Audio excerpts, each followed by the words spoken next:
Welcome to the Optimized Media Podcast, another one. In this one, we're going to talk about time management today. Time management, how to manage your time in high school. It's such a valuable skill that you can have. I mean, entrepreneurs, the top people, the top 1% people have this skill in their bag.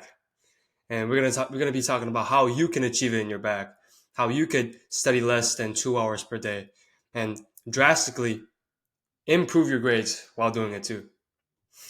Cam, Hmm. it's good to have you back, man. Good to have you back. Thank you. Thank you. Yeah, we're both me and Juwan here are both some pretty time managing gurus, I would say, if you would call us that. We're both Andrew Huberman Oh yeah. neuroscience Oh tips yeah. based, and we're gonna be going over these today. We're gonna be asking each other some questions about how we both time manage because we feel like we have some studious on that stuff. And while we go over these questions, we're gonna talk about neuroscience tools that you can use, basic just life advice that you can use so that you can manage your time better, and hopefully by the end of it you are more productive. So why don't we start with Juwan? Tell us about your work. I mean, tell us about your work life, your day in general. All right, let me lead you through on my day. So, at about 5:30 or 6, about ready for the day. I try this early wake up thing where I try to get some early work done, but this early work is not like the usual homework. It's not the work that I get from school, but it's actually some side hustles, I guess.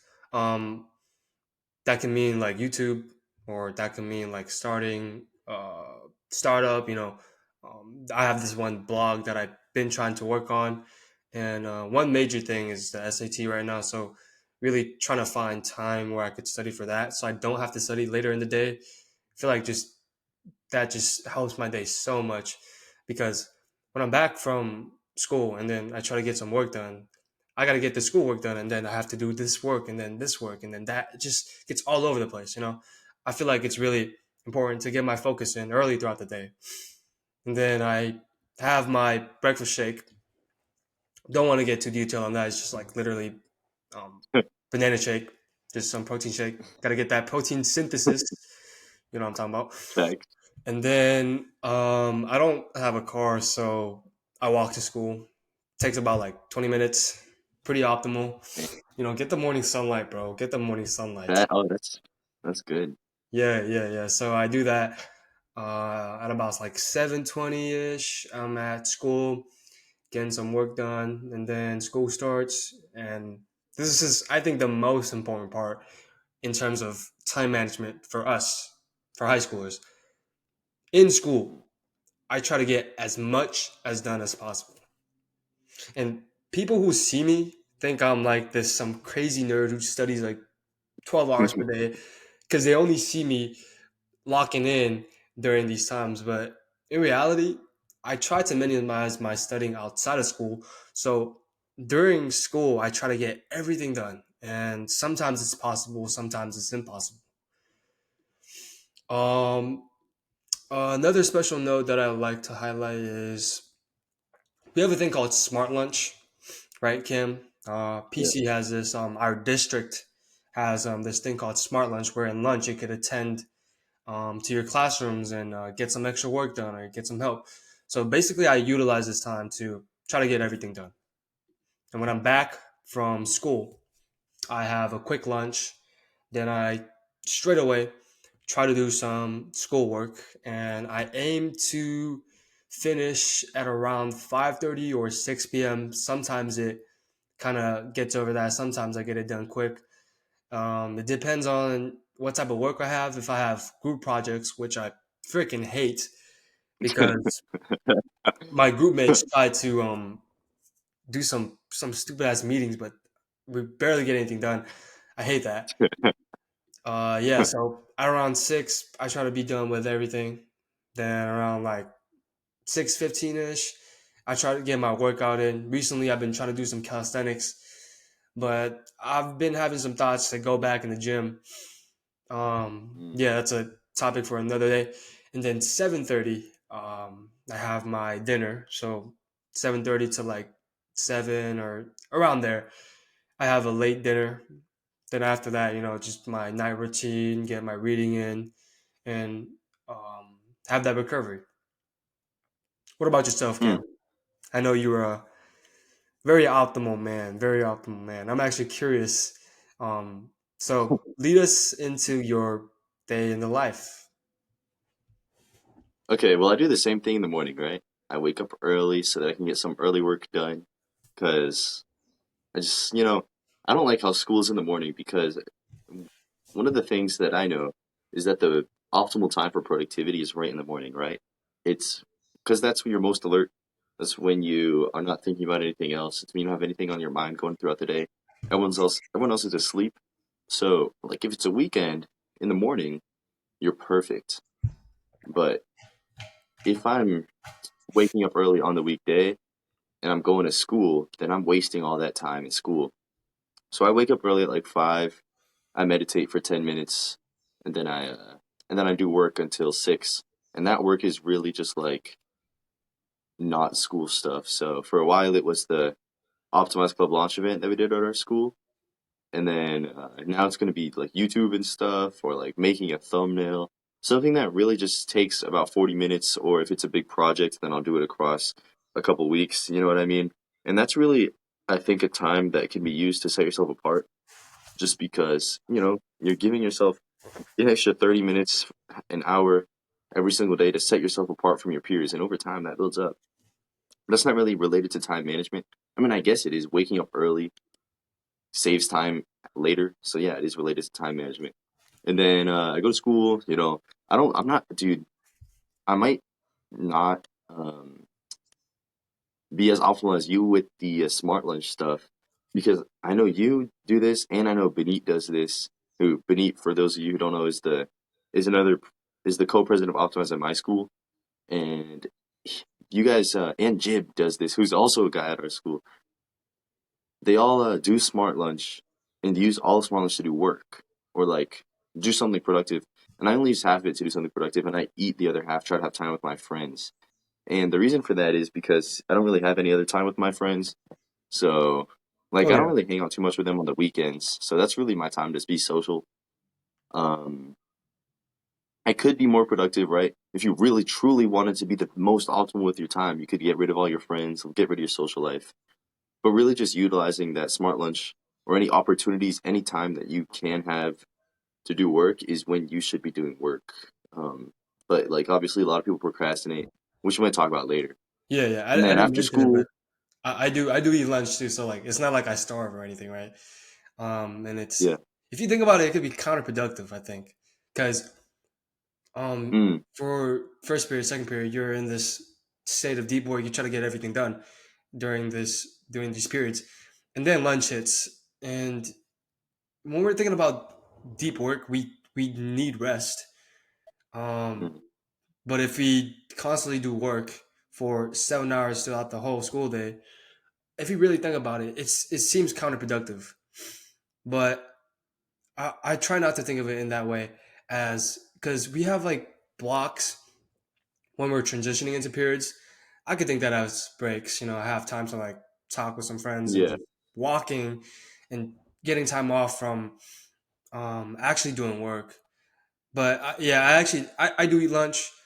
Typically like first period.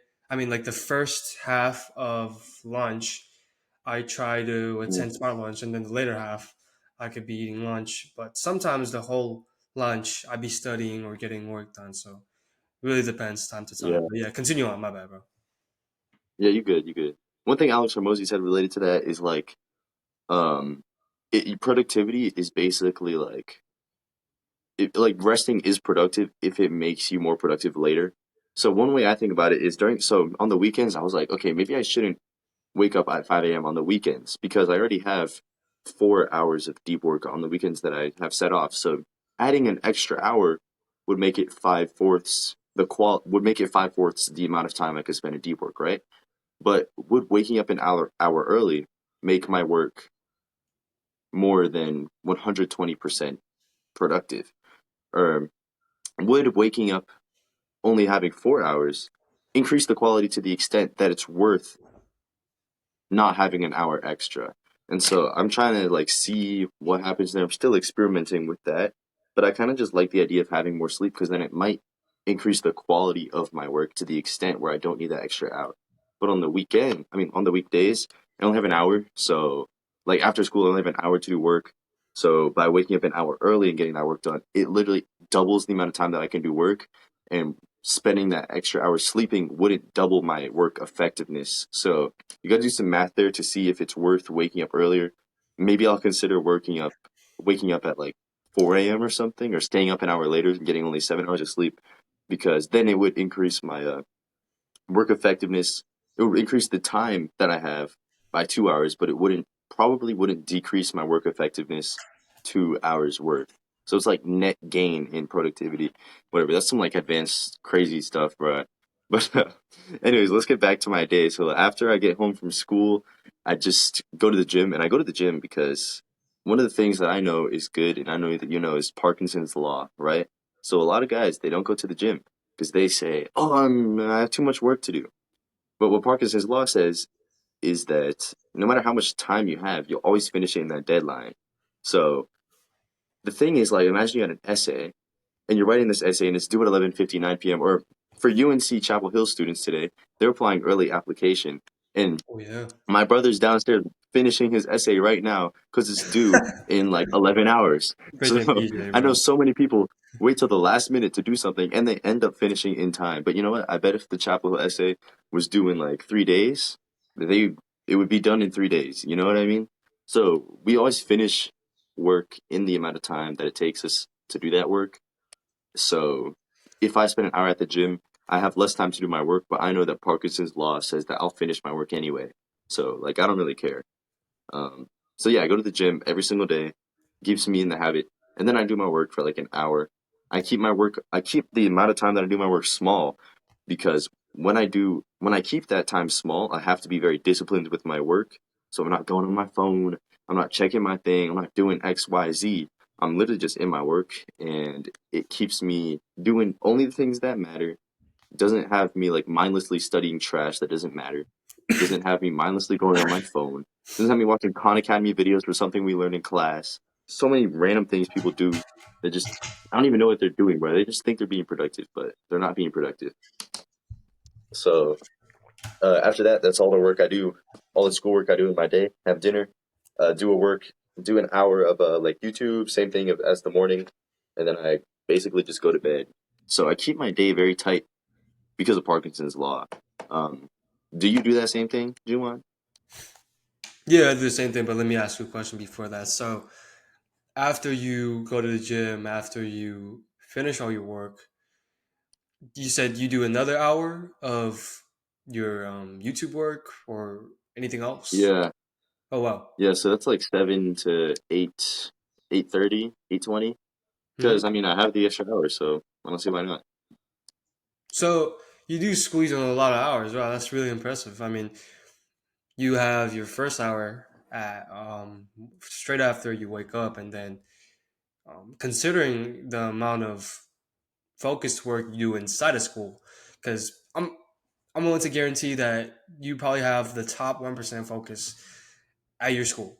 No doubt, no doubt. And then you come back home, you have a rest, you go to the gym, but yeah, you do another session of work, and then I'm guessing you eat dinner, and then you do Yeah. another yet session of I guess would you call it deep work for your YouTube, or do you consider it something else? Sometimes it's deep, sometimes it's not. You know, What do I you like to call it deep though. It's supposed to be deep.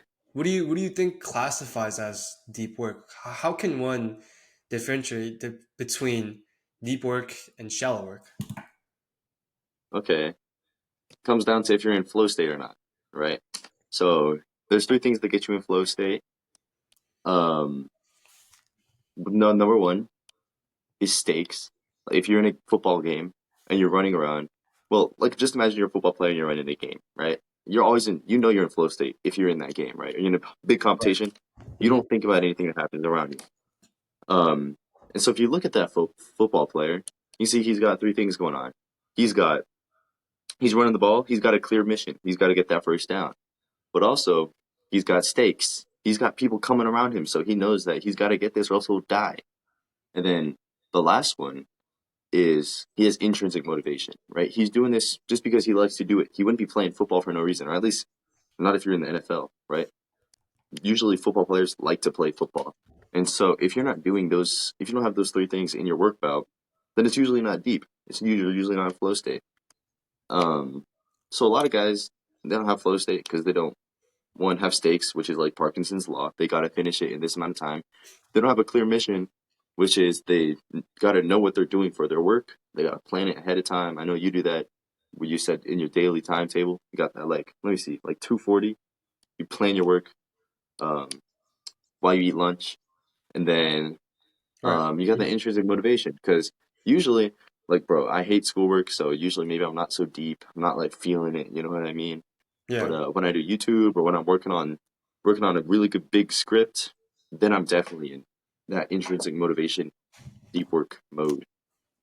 All right. So stakes, intrinsic motivation, and third one you said mission. Yeah, Gotcha. Gotcha. Okay. Let me ask you another question. So when you go to the gym right after your school, so that's around like 3 p.m. ish.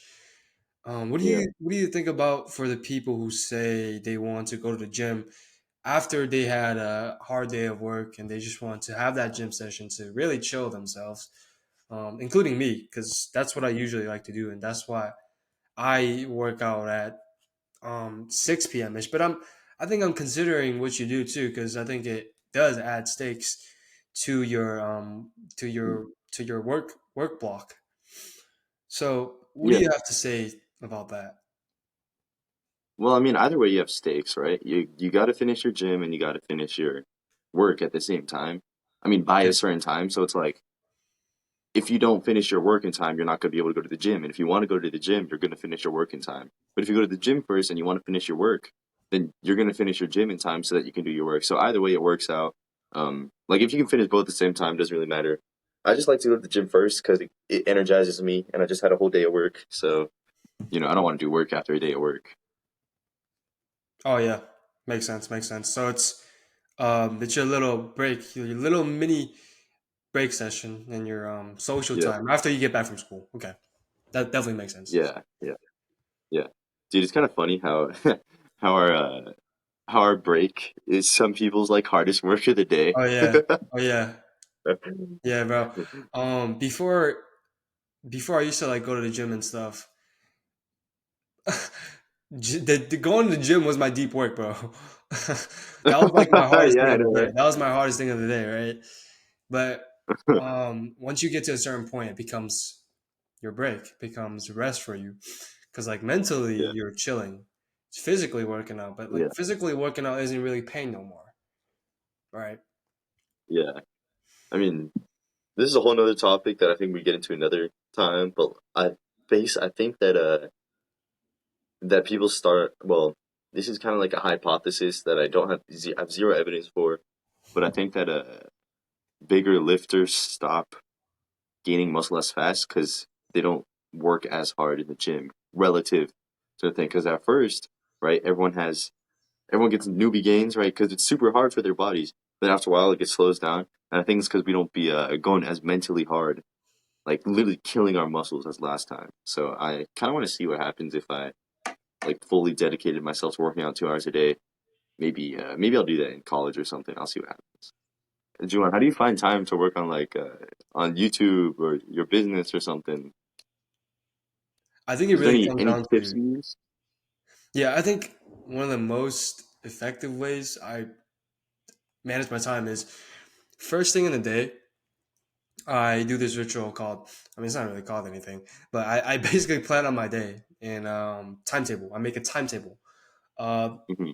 Damn, I ran out. Okay, so usually I have like this half sheet of paper that I have with me right in front of me on my desk. And every morning I Yeah, get up, it's in my morning routine. I have a section. On the left section, I have two sections. On the left section, I write down my schedule for the day. In my right section, I write down. Actually, I have three sections. Sorry. Okay. On my right section, on the top right section, I write out what's called reminders. In the book, I can't remember the book, but the author Cal Newport talks about how our human brains weren't meant to hold memories, like hold events, to remember Yeah. and recall things on the back of our head. That is going to be detrimental to like our focus, to our flow state. Because like, what if you're like in the Mm, middle of your flow state, you're trying to do some work down, but like you remember this one event, you're like, oh shit, I gotta prepare for my brother's birthday, I gotta give him his presents. But if you wrote it down on your reminders, if you marked it down on your calendar, you won't have such thing where it distracts you from your day. So I think that's pretty uh, valuable. So yeah. on my reminders, I would write like, for example, I have a PSAT coming up this Wednesday, so I'm like, Mm, prepare for your PSAT on Wednesday. Bring your Chromebook. But that's mm, done. So that's pretty important for me, right? And on the bottom right section, I have this thing called phone breaks. I'm a big believer in taking mm, breaks from focus, not taking breaks from distractions. That might sound complicated, but hear me out. facts. Throughout your day, you're not supposed to be on your phone every time. So I really try to schedule when I should be checking my phone. And I don't follow it like 100% like a freaking religion, but I do try to keep it up and it really helps my focus because when I try to check emails and stuff, I need to know when I should be doing it. I shouldn't be just checking it anytime throughout the day. So really just having Mhm. this small timetable sheet and I keep it in the back of my phone every single day. I update it. I think that's what really is a game changer for me. And another thing, another way I manage my time is after I get back from school, before I eat my lunch, I plan out what I need to do for my deep work. Because every day I'm gonna get different types of work from school, I'm gonna need to know what I'm about to do. Using the Parkinson's law, I'm gonna need to know how many pages, how many homework packets that I need to finish in this certain amount of time, and that's really a big motivator to my focus because I need to get like 20 pages in a span of Mm, 30 minutes. Man, I need to focus up. I need to know what to do facts. in order to knock it down strategically. And Cam, is there any way that you plan out your deep work, your school work, or any type of work that you have going on, or is it basically freestyling it? Um, I'll answer that after this. I wanted to ask you. Yeah, yeah, yeah. So, like, you said you got like 20 pages in one, right? Or like sometimes you got just a bunch of work to do. You Yeah. said you got to lock in. What happens if you just have you just know that you can't finish this amount of work in the time period you're about to do? What do you do in that situation? That's happening right now. So I have like a boatload of stuff that my teachers are demanding. For example, like my physics class, this teacher is giving me this lab and do like blah blah blah blah blah blah. My AP language, like blah blah blah. Like shut up. I need to focus. So when it seems like it's impossible to finish our work, breathe. It's okay. Don't panic, right? Don't panic. That's the worst thing that you want to do.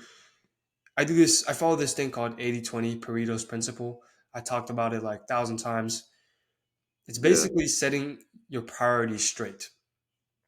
The concept is that you focus on the small number of things, the 20% of the things that are going to bring you the majority of your outcome.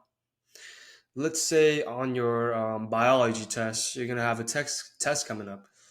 But let's say like out of it has 50 questions, but only five of them are gonna be vocab questions, and the other ones are gonna be conceptual.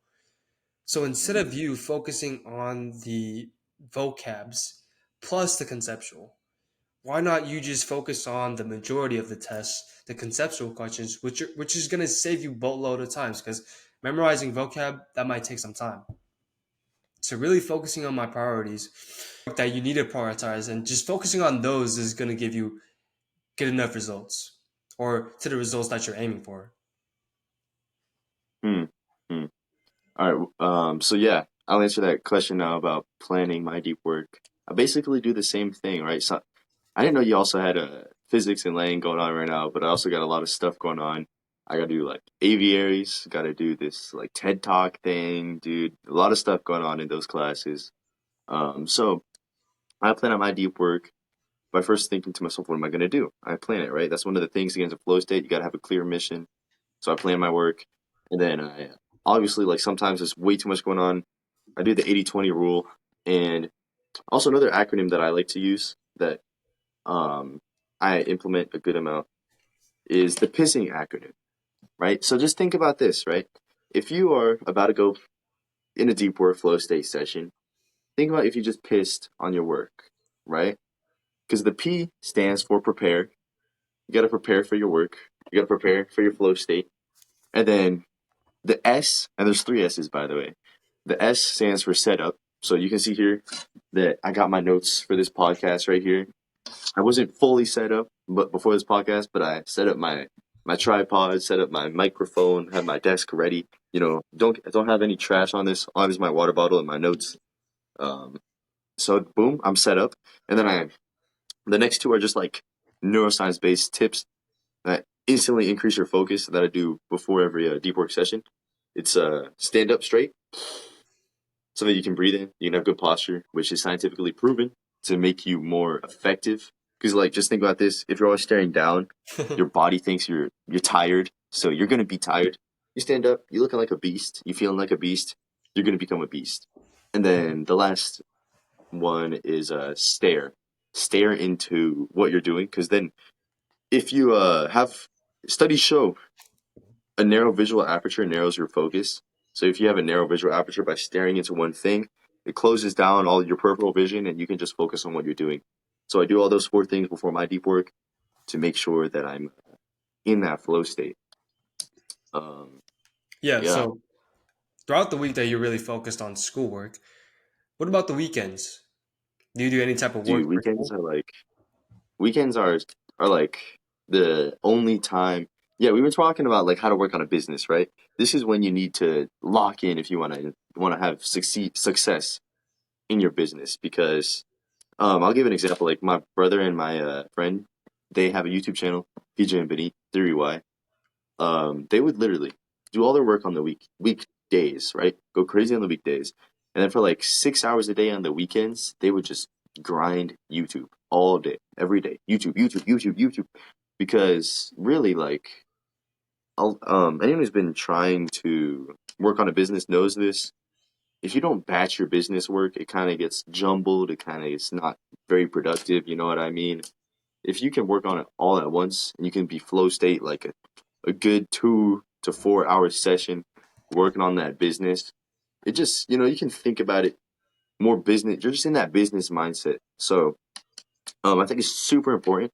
And this is why I'm so like, people ask me like, why are you so obsessed or like, why are you so driven to do these things? It's because I won't be able to work on a business if I don't get my work done on the weekdays because the only real time that I have is on the weekends. And that kind of just brings me back. It's like, why do you do this? It's because I just know that if I don't work on my business, I'm gonna have to work a 9 to 5 trash job that I don't know because I'm gonna be a loser that has zero skills that didn't learn anything from working on his business on the weekends. So it all comes down to like these stakes. It's like this big thing in my mind that like I have to be productive. I have to manage my time well, or I'm going to end up a fat loser that is going to work a job that he doesn't like in 20 years from now. And I'm still going to be fat and still going to be a loser working the same job over and over and over 20 years from now. So just the weekends are like that saving grace that we all have, but some people don't spend time correctly doing. But adding that stake to yourself and getting into that mindset that that you look to the future and you see what path you might go on if you don't do this, then you kind of like lock in, you kind of realize to yourself that, damn, I just kind of need to do this. Do you have any type of mental rest day plan throughout your week? Yeah, every day I go over my goals, journal, and gratitude journal, but I really don't have like a mental rest thing. For example, one time, like I remember, I used to think that I couldn't do more than 3 hours of work in a day, right? It was a weekend. I was recording a video, and I had 6 videos that I had in mind, right? 6 for the whole weekend. And mind you, I'd only really ever recorded max one video a day, 2 videos in a weekend, right? Most I've ever done before. So one day I was just chilling, and then I was trying to record videos, and I'm like, okay, that felt pretty good. So I recorded another video. I was like, okay, my mind's feeling kind of groggy. I don't really know what to do. Well, like, let me just see what happens. And then I recorded another video, and then by the end of that, I was like, I was dead. Like my mind was fried. The next day came along. And I'm like, okay, I can just like edit these, I guess, whatever. But first, like at that moment, I didn't need to edit them because one of them, I guess, just didn't need editing, and then the other two, just this is like a side story, but just two editors just wanted to edit my video for free. So I was like, bet. So I just sent it to them. So I had nothing to do. So I was like, dude, I don't know if I can edit these videos. Like, I don't know if I can make three more videos today. Like, my brain is just so messed up. And it just so happened that at the time I was reading a book called The Mind is Flat. And it basically said that your mind, like, it doesn't actually matter what you think. I don't honestly remember what it said, but it basically said that our unconscious isn't real. And there's no like, because my excuse was, oh, my unconscious mind says I can't. It's tired and stuff. But then I read the book and it's like, your unconscious mind isn't real. And so then I just like pulled out my tripod and I recorded another video. And then my brain was kind of fried, but then I looked at the clock and I'm like, damn, I got like 5 hours left in the day. What do I do? So I recorded another video. And then I recorded a third video. And I just recorded 6 videos in one weekend. And Wow. my brain was like it didn't even like hurt anymore. Because, your brain feels groggy. Oh, I can't do this. But by the end of it, my mind was fine. Like, it was all mental, I realized. So after that, I was like, damn, I really can do more work than I think. So I kind of stopped having mental breaks. I think that's a big plateau that maybe you have and maybe other people have.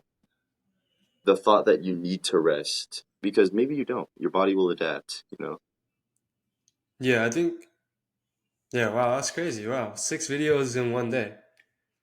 Yeah, I mean, they weren't good videos, but I did them. But you still did what you thought was kind of Yeah, impossible, right? Impossible. yeah, I think I had like a similar situation where I really thought I needed a mental break or a mental rest. But in reality, I really didn't. I could have kept going. And I don't remember like a specific occasion where I actually kept going, but I do recount that I kept going and I didn't need mental rest days, especially like mental like this period of mental rest days I used to have before I really realized that I don't need them. And I would make I'll make one YouTube video and be like, ah, damn, my same as you, my mind is fried. I need some more rest, and then I'll rest and rest, and then the next day would come along, and then I'll film another video, and then I'll rest and I rest. But now I'm thinking in terms of like when you switch from activity to activity. For example, like once you go to the gym, and then you work on your YouTube stuff, and then you go on your school work, and then you transition. I feel like sometimes your mind doesn't need rest hmm from you just yeah, transitioning topic from topic. It fuels your mental energy and it yeah, gives you energy and energy and energy, so you have energy to fight along. And it if you really believe, for me, like I really believe that I didn't need too much rest. From then on, I really didn't have much breaks implemented throughout my day. Like for example, I don't have a time where I would chill, where I would just watch Netflix, watch YouTube videos, yeah. and think of that as my, chill time. I showed my one of my friends my routine. He was like, "Bro, so you don't? How do you rest? Like, how do you chill, bro? Like, do you not go on your phone?" I mean, sometimes yeah, but like most of the days, I don't go on Netflix. I don't Yeah, go on YouTube too much. Well, sometimes I would to try to explore more stuff, like more content. yeah. But I don't think I really need too much rest throughout the day. And sometimes it's necessary, but most of the times it's not. That's what I realize, right? hmm So I could agree with you 100%. Yeah, yeah. It's kind of like it's kind of like just working out, right? A lot of people only do push pull leg, and then have a rest day because they're like, oh, I need a rest day. people tell me I need a rest day. It's classic. But it's like, you ever tried not having a rest day? Probably not. Like, oh, I need it. Like, bro, you ever tried? So yeah, I'm dealing with a lot of guys. What would Hmm. you say to people that there's main problem is procrastination or going on their phone when it comes to time management? I think in terms of that, in terms of procrastination is just where you're not focused. So you need focus. That's the truth. But how can you find that focus is the big question. Analogy that I want to tie up to is that when the racing horses, for example, when horses do the racing shit, I don't know what that's called. They attach sort of like something in front of their eyes that block their sight, Yeah, their peripheral vision, and they do that so that they could focus on the path ahead of them, so that they could only focus on the path ahead of them, not the path over there or like to the side over there. No, they just need tunnel vision, and I feel like that mm, is what we need, tunnel vision. So first, you need to realize that you are procrastinating. Second, you need to take away your distractions like your phone, like freaking Netflix, your TV, junk food, whatever that's limiting for you. yeah, And it's going to be hard. And this is where you need to rely on discipline. And that's what I did. It was hard. Discipline is doing the hard work when you don't feel like doing it. And just keeping that and sticking that to your head is going to help you. When you are laying in your bed, but you say to yourself, damn, I don't feel like doing it, but I got to do it. Because the more I do it, the more I get disciplined. And the more I get disciplined, the more I will do it. It's like a routine, it's like a cycle. If you put yeah, yourself in a bad cycle, yeah, then the cycle is going to repeat. But if you put yourself in a good cycle where you incorporating discipline and mental toughness, it's only going to result in positive outputs. And yeah. I what agree. would you think are some actionable steps in terms of discipline of your work life, of your deep work, of your focus, of managing your time and actually doing the work? Yeah, yeah. I think it'll come back down to procrastination. I think a lot of time, like you said, procrastination is when you don't have that tunnel vision. But like I was like ranting about earlier, I think that like a lot of people just don't have a tunnel vision, and so they don't do anything, right? But when you look at your tunnel vision, when you just like go into a dark room and you just see straight ahead of where you're going, and you see that you're a fat loser 20 years from now that has like a shitty ass wife and you're divorced 3 times and your kids are like your daughter is like being like a whore, you know what I Oh mean? no, It's like bro. it's like No, it's bro. like you look at that and you're like, damn, that's where I'm going right now. And it's because I'm procrastinating. So when you turn around, you look at the other way, and you see that what you could be doing is the opposite of what you're doing, and it could lead you toward like a successful man with a good business and like very a lot of skills and very influential. Just like the person you want to be. Then you can kind of see that like, damn, there's stakes involved now, and this is what my life will be if I don't do this. And that for me has really probably the biggest motivator. It's like there's no option for me. And if you give yourself no option, it's the only thing you can do, right? I have something on my wall that says, it's on the side of my wall, and it says, read this if you're complacent. Luckily, I've never had to read it because I know it's there, and I just always keep this in the back of my mind. But one time we went to a FedEx office. No, it was a government office, and we had to get our passports renewed. We walked in, and it was in this like little corner of the office. Everyone's fat there. It's gray. The walls are like 70 feet tall with fluorescent lights coming down on you. We walk into this room, and there's just like this like big fat dude sitting down with a cluttered desk, and like he's like, "Hey." He's depressed as hell, right? And so we're just chilling there, getting our passports, and I can just tell this dude hasn't like just like hasn't talked to like his wife doesn't like him. He has nothing going for him. He's depressed. He's probably about to kill himself like after work, bro. There's like his job is to like literally sign papers. So dude, like there's no point of his existence in my or he probably thinks that, right? And so when I saw that like terrible work life, that like dungeon he was in, um, and like probably like the poor mentality he had, like oh, because one thing he said, like he saw my brother's passport and he's like, oh, your son has the same birthday as my son. That's so cool. I'm like, damn, bro, this guy just never gets out. And I was like, That's that's not what I want to be doing with my life. Like I wrote that on my wall. Like this is who you're gonna be if you're complacent. And then like I just haven't been complacent since. So I feel really bad for that guy. But I think that everyone should just like if you're being complacent or you're being procrastinating, you could just like write a little bit of a time when you saw someone like that or a story on your wall where it's like describing what will happen if you don't do that thing. And then it's kind of like it's kind of a no-brainer once you realize what the options are, whether you do it or you don't do it. I think that's the harsh reality, bro. We don't mention it, but we all don't want to be like that. Like harsh Yeah, reality. Um, yeah, and we do this because we don't want to be like that, right?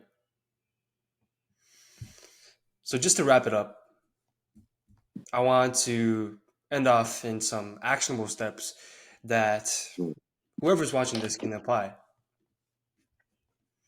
So, Cam, would you have any actionable steps for them? yeah. I would say that I'm gonna start implementing this where you have the like half sheets of the reminders and the timetable. That's definitely useful, bro. I'm gonna do that. Yeah, I think, Probably that complacency wall too. Just like putting yeah, that on your wall. If you really do have a problem with that, put the complacency thing on your wall. I bet you'll probably become a no-brainer. What about you, Juwan? yeah, I think one I will implement is going to the gym right after you get back from school, or at least before I try to get any work done. I think it's it's worth trying it. I think because it makes Yeah, sense. It adds stakes to your deep work. And I think it's going to really motivate me to implement more of the 80/20, where I'm focusing on the more mm, important stuff and bang for the buck. I was trying to say that, bro. yeah. Bang for the buck. I couldn't get that in. Oh, bang for your buck. Yeah, Yeah, because I think recently, bro, I've been like going too hard at it. Like I already have a 90 something in physics, but I think I'm yeah, sometimes going too ahead and trying to get yeah. all homework done in reality, where I could just be focusing on like the small 20% of the stuff. Because, bro, what she be doing is she gives out this like huge homework packet that has like challenge problem, bro. On the real test, it has none of that. It has like some basic problem sets. So I think it's important to work smarter, not harder. Yeah, true, true, true. That's like 80/20 rule, Parkinson's law, Mm-hmm. making sure you're understanding and utilizing those. And And really planning your day ahead of time. Planning your day, yeah, planning what you need to do, planning your deep work, every sort of stuff so that you could maximize your focus. definitely, definitely. Yeah, and I think that like if they implement everything there, if you're watching this and you implement everything we just said, your time management will probably go up to the point where you can work out, study, and work on a business all at the same time in high school. Remember, stay optimal. Be optimal, bye. Yep. Be optimal, bye.